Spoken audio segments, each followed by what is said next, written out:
Friends, welcome to my KSY inform YouTube channel. ಯಾರಾದರೂ ನನ್ನ ಚಾನಲ್ನ ಸಬ್ಸ್ಕ್ರೈಬ್ ಮಾಡದೆ ನೋಡ್ತಾ ಇದ್ರೆ ಪ್ಲೀಸ್ ಒಂದು ಸಬ್ಸ್ಕ್ರೈಬ್ ಮಾಡ್ಕೊಳ್ಳಿ. ಮಸಾಲೆ ದೋಸೆ ಅಂದರೆ ಆಲ್ಮೋಸ್ಟ್ ಎಲ್ರಿಗೂ ಇಷ್ಟ ಇರುತ್ತೆ. ನಾವು ಹೋಟ್ಲಲ್ಲೇ ಹೋಗಿ ತಿನ್ನಬೇಕಾಗಿಲ್ಲ, ನಾವು ಮನೆಯಲ್ಲೂ ನೋಡ್ಕೊಬೋದು. ಏನೋ ಮಾಡೋದಕ್ಕೆ ಮೊದಲಿಗೆ ನಾವು 2 ಲೋಟ ಅಕ್ಕಿನ ನೆನೆಸಿಟ್ಕೊಬೇಕು.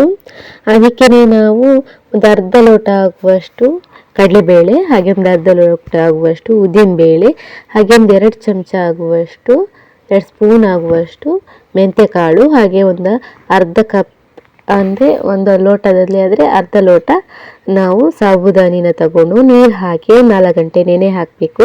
ಅದಾದಮೇಲೆ ನಾವು ಮಿಕ್ಸಿನಲ್ಲಿ ಹಾಕ್ಕೊಂಡು ಗ್ರೈಂಡ್ ಮಾಡ್ಕೊಬೇಕು. ಗ್ರೈಂಡ್ ಮಾಡಿ ಬೇರೆ ಪಾತ್ರೆಯಲ್ಲಿ ಹಾಕ್ಬಿಟ್ಟು ರುಚಿಗೆ ಬೇಕಾದಷ್ಟು ಉಪ್ಪನ್ನ ಹಾಕಿ ಮಿಕ್ಸ್ ಮಾಡಿ ರಾತ್ರಿ ಇಡೀ ಫರ್ಮೆಂಟೇಷನ್ಗೆ ಅಂತ ಇಡಬೇಕು. ನಾವು ಬೆಳಿಗ್ಗೆ ತಿಂಡಿ ಮಾಡೋದಲ್ವ, ಹಾಗಾಗಿ ರಾತ್ರಿ ಇಡಬೇಕು.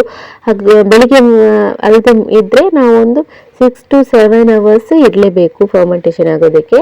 ಅದಾದ್ಮೇಲೆ ನಾವು ಮಾಡೋ ಟೈಮ್ನಲ್ಲಿ ಇದಕ್ಕೆ ಒಂದು 2 ಟೀ ಸ್ಪೂನ್ ಆಗುವಷ್ಟು ಸಕ್ಕರೆನ ಹಾಕ್ಕೊಂಡು ಕಲರ್ ಚೆನ್ನಾಗಿ ಬರುತ್ತೆ ಅಂತ ಮಿಕ್ಸ್ ಮಾಡಿಬಿಟ್ಟು ಬಿಸಿ ಬಿಸಿ ಕಾದಿರೋ ತವಾದ್ಮೇಲೆ ನೀಟಾಗಿ ತೆಳುವಾಗಿ ನಾವು ದೋಸೆನ ಹಾಕ್ಕೊಬೇಕು. ಮೇಲ್ಗಡೆ ಸ್ವಲ್ಪ ತುಪ್ಪನೋ ಬೆಣ್ಣೆನೋ ಹಾಕ್ಕೊಂಡು ಅಥವಾ ಎಣ್ಣೆನಾದರೂ ಹಾಕ್ಕೊಂಡು ಕೆಂಪು ಚಟ್ನಿ ಇದಕ್ಕೆ ಮೇಯ್ನಾಗಿ ಬೇಕಿರೋದು. ಈ ರೆಸಿಪಿನ ಕೆಂಪು ಚಟ್ನಿ ರೆಸಿಪಿ ನೆಕ್ಸ್ಟ್ ವೀಡಿಯೋದಲ್ಲಿ ಹಾಕ್ತೀನಿ.